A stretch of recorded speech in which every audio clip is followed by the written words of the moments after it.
Admirável povo brasileiro, quem vos fala é Álvaro de Toledo e Silva, historiador e jurista. E com base no princípio da liberdade de expressão, venho aqui demonstrar a minha insatisfação, decepção e frustração com o ensino dos cursos superiores no Brasil, principalmente no que se refere ao curso de Direito. E por quais motivos eu desejo trazer a minha crítica? Primeiramente, vamos direto ao ponto. O exame da OAB é inconstitucional e ilegal, certo? Já vou começar dando nome aos bois. E por quais motivos eu digo isso? Primeiro, vamos partir do princípio da criação da OAB. A OAB surgiu com o apoio de Getúlio Vargas durante a ditadura do Estado Novo no Brasil, na década de 1930, e com o apoio de um maçom cujo nome é Francisco Morato.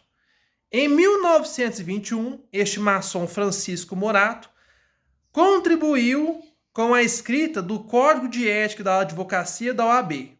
Vale lembrar que Francisco Morato já fazia parte de uma instituição muito antiga, criada em meados de 1843, cujo nome é Instituto dos Advogados Brasileiros.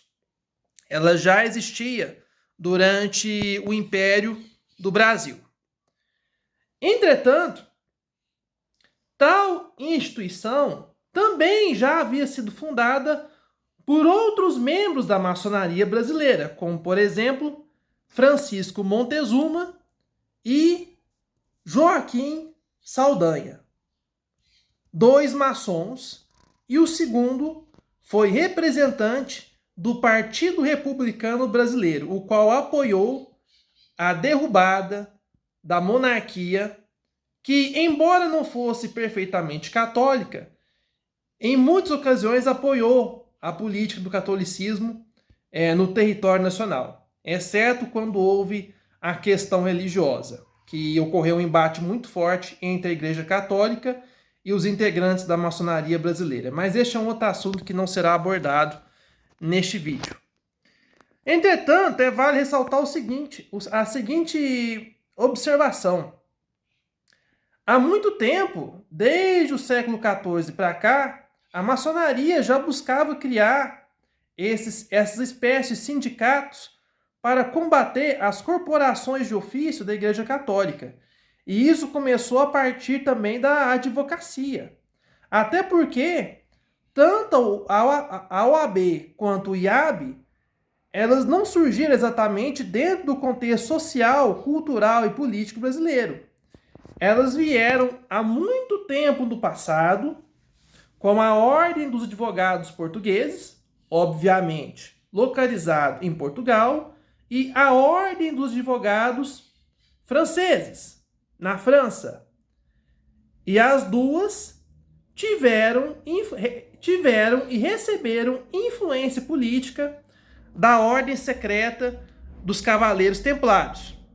Vale ressaltar esse apontamento também. E o que mais eu desejo destacar? É que a Ordem dos Advogados Franceses, ela chegou a ser utilizada como uma espécie de dispositivo e aparelhamento de controle social e jurídico da população francesa durante o governo e ditadura do senhor Napoleão Bonaparte, que foi membro da Ordem dos Cavaleiros Templários. É bom ressaltar esse detalhe também. E o que eu quero dizer com isso? Antigamente, meus amigos, você terminava a faculdade de Direito 5 anos. E quando você já recebia o diploma, você simplesmente já podia trabalhar. Não existia exame, não existia prova, não existia teste de admissão, não existia nada disso. Você encerrava a faculdade dos 5 anos, pegava o diploma e já podia ingressar no mercado de trabalho, como qualquer outro curso de ensino superior. Você pode ver isso na medicina, na enfermagem, na engenharia, curso de letras, história, geografia, matemática, física, biologia, biomedicina, etc. Certo? E você já percebe notar um detalhe, mas por que exatamente o curso de Direito ele sofre essa desvantagem de ter uma restrição que surgiu de um teste de admissão prévio, que neste caso é o exame da OAB? É porque, meus amigos, o Getúlio Vargas, como ele era um ditador, ele queria doutrinar, fazer lavagem cerebral na cabeça das pessoas para que os advogados, os juristas, os legisladores e os juízes apenas cooperassem com a implantação, a efetividade e a criação de leis, de um ordenamento jurídico extremamente rígido, corporativista e positivista. E por que eu digo isso? Olha, Getúlio Vargas, que era um ditador, mandou destruir jornais, queimar livros, matar dissidentes políticos, que inclusive alguns foram críticos da doutrina política do trabalhismo e outros que faziam parte das fileiras do Partido da Ação Integralista Brasileira, AIB, ou do Partido Comunista Brasileiro. O primeiro era representado pelo senhor Plínio Salgado e, obviamente, ele era fascista, mas é claro que nós não devemos repudiar de forma coercitiva, através da força bruta, a emissão de opiniões divergentes. Atualmente eu não concordo mais com o integralismo. Quando eu era jovem, nunca precisei de esconder isso das outras pessoas, mas eu já cheguei sim a frequentar o núcleo de estudos da FIB, da Frente Integralista Brasileira. Mas esse é um outro assunto. E o Partido Comunista do Brasil, naquele contexto histórico, era representado por Luiz Carlos Prestes.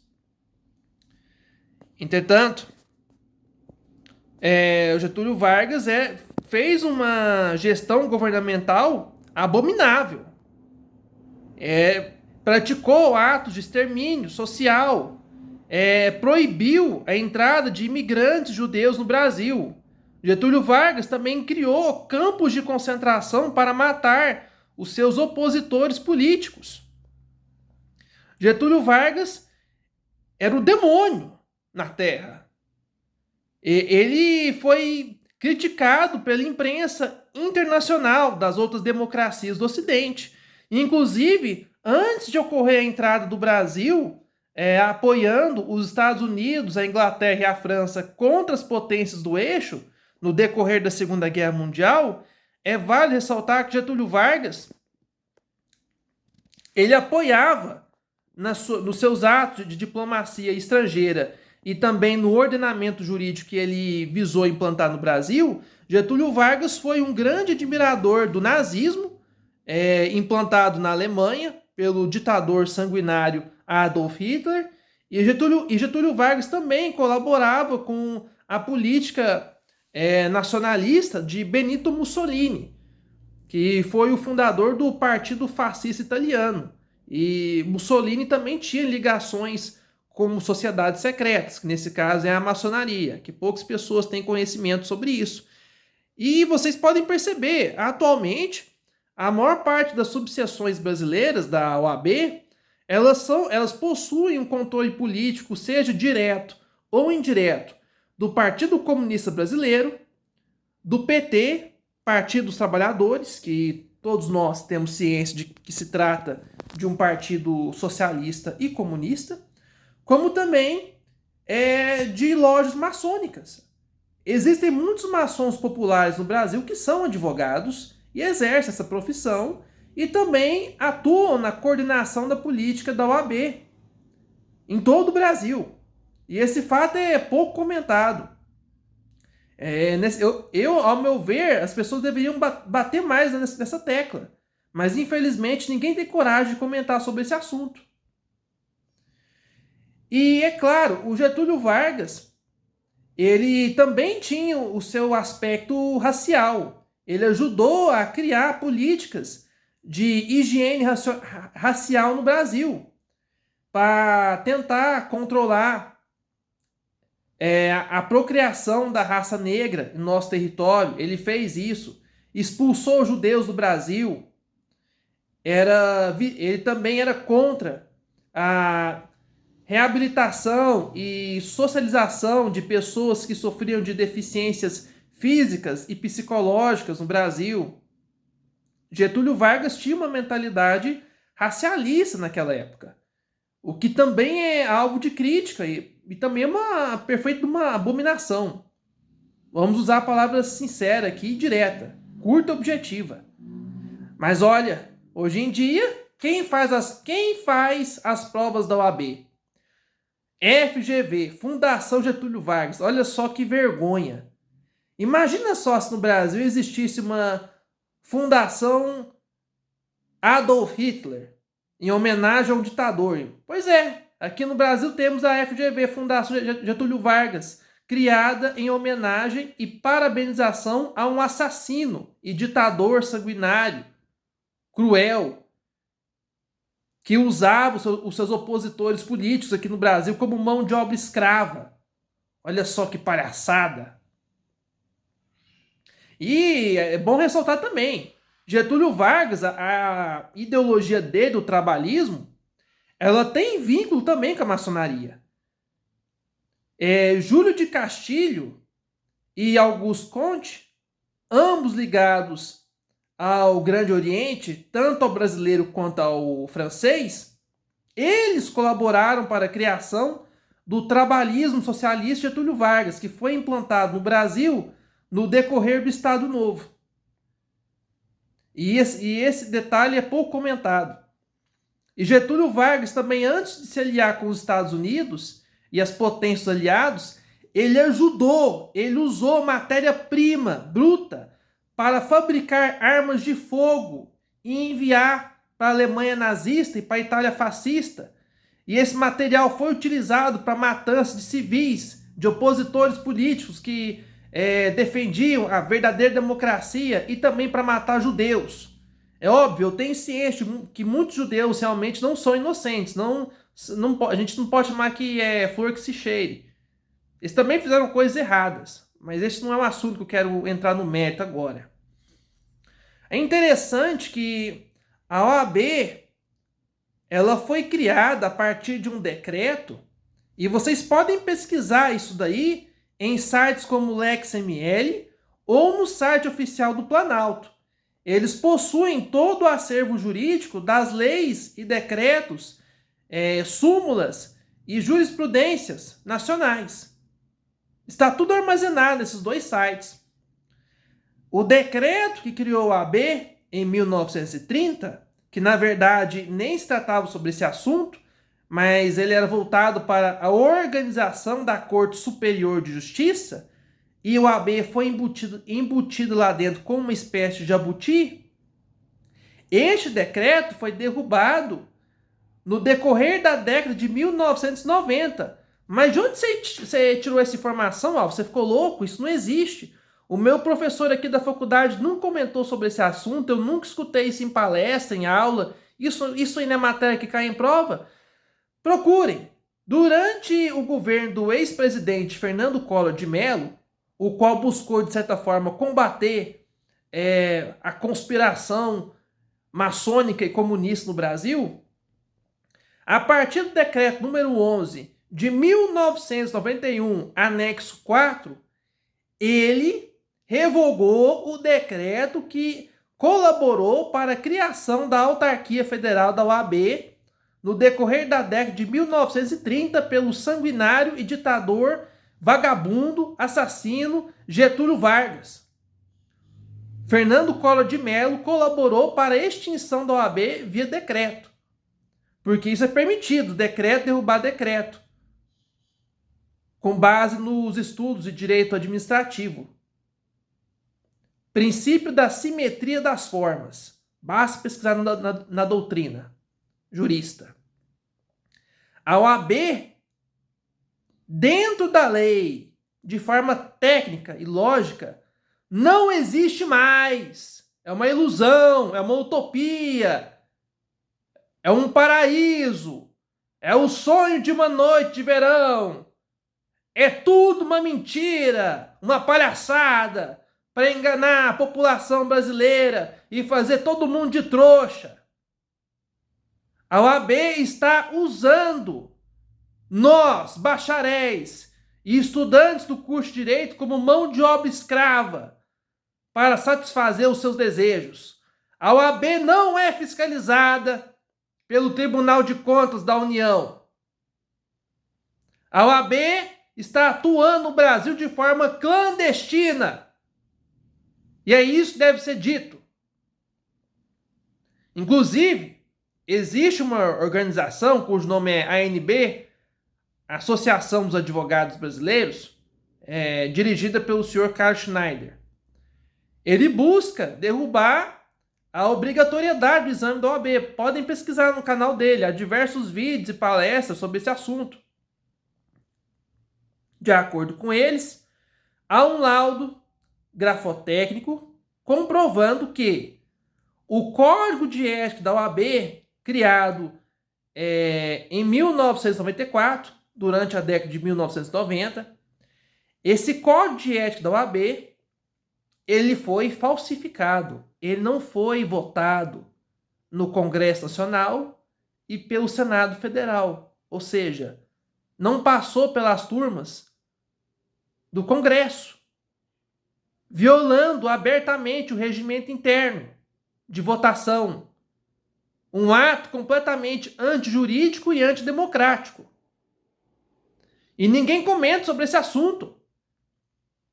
A lei não foi votada de forma limpa, transparente. E sabe o que mais aconteceu? Quando o ex-presidente Itamar Franco estava coordenando a política brasileira e houve a aprovação dessa lei, alguém, escuta só, presta atenção, alguém, naquela época, falsificou a assinatura do senhor Itamar Franco com o intuito de colaborar com a implantação do Código de Ética da OAB, que não passa de uma fraude. E a população inteira tem que tomar ciência dessa fraude. Eu não digo isso, não é só para os bacharéis e estudantes do curso de Direito. Eu digo isso para toda a nação. O mundo inteiro tem que saber disso. Do tanto que isso é uma palhaçada. Olha, eu dou mais valor para alguém que é varredor de rua, catador de latinha, seja lá, com todo respeito a essas profissões, do que alguém que abaixa a cabeça para aceitar a imposição dessa porcaria de exame do OAB que é inconstitucional. Porque a profissão de advocacia é uma profissão liberal. Ela não precisa de exame ou de teste de admissão prévio. Isso é uma palhaçada. Mesmo, vocês já assistiram aquele programa de comédia lá, da Grande Família? É como se fosse o Beisolo, o vendedor de pastel. Você vai no estabelecimento comercial, aquele cara não presta. Eu comi aquele pastel, é ruim, tinha uma barata no meio, não presta. É simples, você troca, você vai pedir uma indenização contra o cara, vai em outro estabelecimento comercial que vende pastel e pronto. Se o de lá for melhor, sua vida já está satisfeita. É um comércio, é mercantilismo, é concorrência entre empreendedores privados. Porque a atividade da advocacia, ela funciona como um comércio, uma profissão liberal. Não é funcionalismo público. Porque, infelizmente, o ensino superior brasileiro, no que se refere ao curso de Direito, virou uma palhaçada. Eu digo isso com experiência pessoal que eu passei de 2018 a 2022. Eu não vou entrar em detalhes da instituição da qual eu fiz parte, mas conheço diversas pessoas aí que fizeram manipulações, esquemas, fraudes para obter oportunidade de conseguirem aprovações nas provas. Corrupção de aluno que não estudava, passava o dia inteiro aí fumando maconha, dando rabo, compartilhando picuinha na internet, assunto inútil. E não, a gente que estuda, que vai atrás das fontes, que pesquisa, que tem coragem de contestar o sistema, de buscar fonte primária, livro, artigo da internet, revista, não, a gente é considerado como maluco, lunático, conspiracionista. E o curso de Direito virou essa palhaçada. O seu diploma não serve para nada. Essa que é a verdade. O diploma do curso de Direito tem a mesma utilidade que papel higiênico, não serve para nada. Porque você não pode chegar na polícia lá, na delegacia, olha, eu tenho um diploma e eu tô a fim de me tornar policial aqui, eu quero trabalhar. Não, você é obrigado a prestar a porcaria de uma prova de concurso público para obter emprego. Tem que acabar com essa porcaria de concurso público também, isso virou uma indústria. Para a gente ficar dando dinheiro pro Estado. Isso aí é para fomentar e aumentar o tamanho ainda mais do Estado, que já é grande, já é inchado, já está no tamanho de um monstro.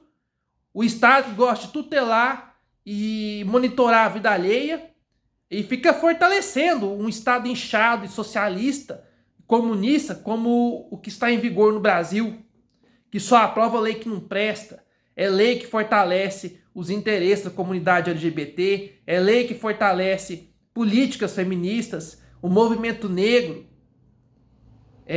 coloca mais força na propagação da pornografia. Nós não vivemos num Estado democrático de direito. Nós vivemos numa oligarquia. Nós somos controlados por políticos corruptos, uma verdadeira plutocracia. É isso que está em vigor no Brasil.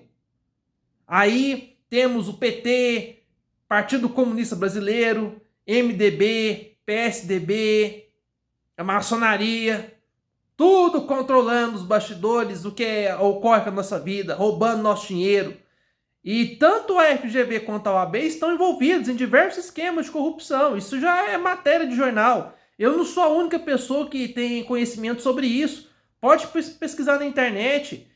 Apropriação indébita, lavagem de dinheiro, corrupção no Tribunal de Ética da OAB. Está ocorrendo no Brasil inteiro e ninguém tem coragem de falar. Infelizmente, pessoal, o curso de Direito do Brasil se transformou porque, em razão de tanta corrupção, num preparatório de OAB e concurso público. Porque você estuda aquela porcaria de curso para, no final das contas, ter um diploma que não serve para nada. Você não pode advogar só com diploma. Você não pode entrar num cargo público sem passar pelo teste de um concurso. Que você praticamente faz um curso de decoreba. Ficar decorando lei, como se fosse um ratinho de laboratório de concurso público. Ficar decorando código. Você é obrigado a ficar decorando esse monte de porcaria aí. E engraçado que o Brasil é um dos países que mais possui curso de direito e, ao mesmo tempo, é o país em que as leis têm menos efetividade. E quando tem, essas porcarias de lei feminista que não presta. Lei da Maria da Penha, lei de Mariana Ferrer, tudo isso é uma palhaçada. E já é alvo de crítica também. Tem diversos historiadores que criticam isso. Por exemplo, o Fernando Lima, ele já escreveu diversos textos e artigos contestando a obrigatoriedade do exame do OAB. E por que ninguém tem coragem de comentar sobre esse assunto? E Tarcísio Flores também escreveu diversos textos contestando a obrigatoriedade do exame do OAB. Mas não, se você critica, você é louco. É o detalhe. Eu não tenho rabo preso com ninguém.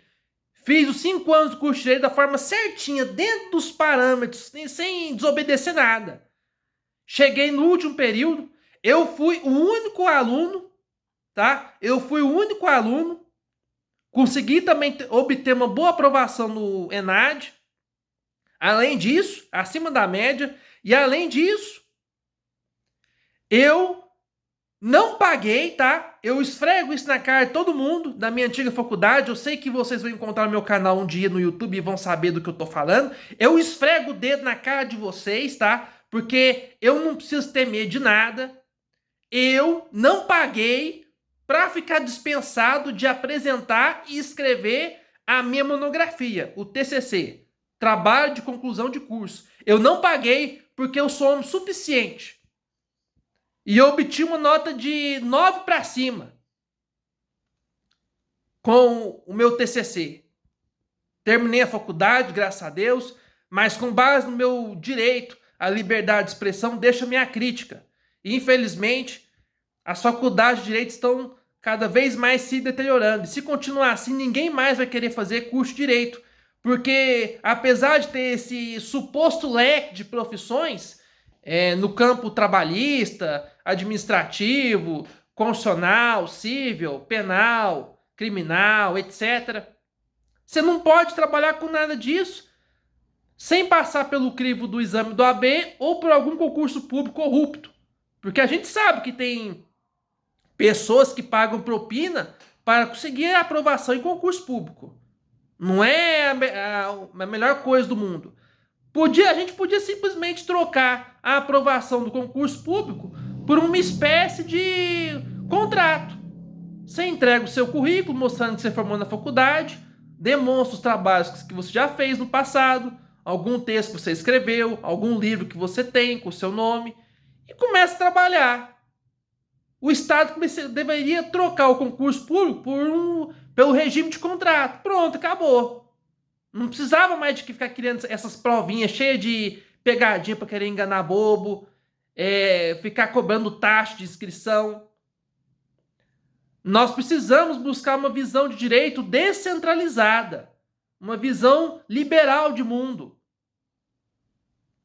Não ao ponto de ser anarquista, mas reduzir a burocracia do Estado. É isso que nós devemos lutar. E é isso que eu penso. Agora não. Você vê a OAB, que antigamente até que existia um certo nível de respeito com relação a ela, mas a OAB está patrocinando causas absurdas, apoiando a legalização do aborto, apoiando a prostituição, políticas de controle do meio ambiente, tudo que não presta, apoiando pautas feministas, LGBT, ateístas.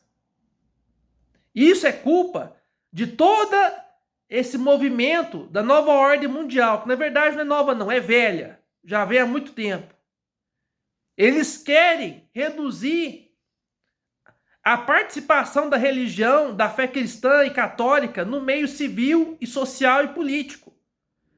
É isso que eles querem. Por isso nós não temos mais uma representação conservadora, tradicional e orgânica no nosso regimento jurídico brasileiro. Nós não temos mais a participação de Deus desde que apoiou essa porcaria de Estado laico. Porque a gente devia viver num Estado confessional católico. É isso que eu defendo. A restauração de uma verdadeira monarquia brasileira católica. É isso que eu apoio. Que a lei vai obter influência da religião, da Bíblia e do Papa, do Vaticano. É isso que eu apoio. Uma verdadeira união entre o clero e o Estado. Porque qualquer pessoa que estudou o mínimo da história da colonização do Brasil sabe muito bem que a Companhia dos Jesuítas colaborou muito com a população brasileira e com seu processo de civilização ocidental. Mas não. Os estudantes e os bacharéis de direito se comportam como se fossem cadelas medrosas, covardes. Preferem aceitar toda essa porcaria, essa oligarquia e obrigatoriedade do exame inconstitucional da OAB no Brasil. São medrosos. Vocês devem contestar este exame em sala de aula, escrever teses, textos, monografias, pesquisas, contestando essa porcaria de exame da OAB. Porque eu lutei para conseguir o mérito que eu tenho. Eu fui o único aluno que fiz a minha monografia e o meu TCC de forma limpa. Não precisei dessa preguiça de querer pagar para ficar livre disso, não. Engraçado, né, que teve gente que conseguiu ser aprovado no exame do OAB, mas não fez monografia. é tão incompetente, tão vagabundo, tão desonesto, que não tem capacidade de escrever um texto de 35 páginas, mas tem capacidade de passar no exame constitucional, que não tem embasamento jurídico, histórico e social suficiente. Palhaçada. O Brasil é o país que o poste mija no cachorro e o povo aceita todo esse absurdo. Meus amigos, fique com Deus, mas rezem, rezem todos os dias, seja em pé, sentado, ajoelhado, rezem para que Deus lute pela nossa causa. Obrigado a todos e fique com Deus e com o nosso Senhor Jesus Cristo.